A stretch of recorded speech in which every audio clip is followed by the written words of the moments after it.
আসসালামু আলাইকুম রহমতুল্লাহ। কীভাবে ছাদ বাগান করতে হয় আমাকে একটু ফলো করেন। আমি কি করতেছি একটু সময় দিয়ে দেখেন। এইটা আমার আমার জমিতে আমি বীজ বপন করলাম, বাঁধাকপি বীজ। এই বীজ বীজ থেকে গাছ গাছ হয়েছে, গাছ এখন রোপণ করার জন্য চেষ্টা করতেছি ছাদে। আপনারা দেখেন এখানে অনেকগুলো করলাম। কীভাবে ছাদ বাগান করতে হয় আমাকে একটু খেয়াল করেন সবাই। এই তো এই ইটাটা এই পলিথিনের মধ্যে এই তো প্রবাস করতেছি।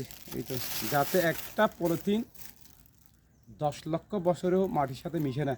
একদিন আমি 10,000 বছরেও মাটির সাথে মিশে না এই পলিথিন। এবং আপনার প্লাস্টিক নিয়ে আমি আপনাদেরকে একটা তথ্য দেবো কিছুদিন পর। দেখেন এই প্রবাস করে এলাম।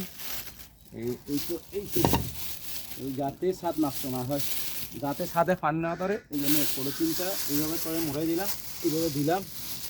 তারপর আরেকটা পলিথিনের মধ্যে আরেকটা ইট বসাই দিলাম। আপনারা দেখেন কীভাবে ছাদ বাগান করবেন। একটু সময় হলে আপনারা দেখবেন এই এই যে এই যে আপনারা যে প্রবাসী ভাইদের টাকা কত কষ্ট করে টাকা নিন করে আপনারা বসবাসী গিয়ে ফেলেন।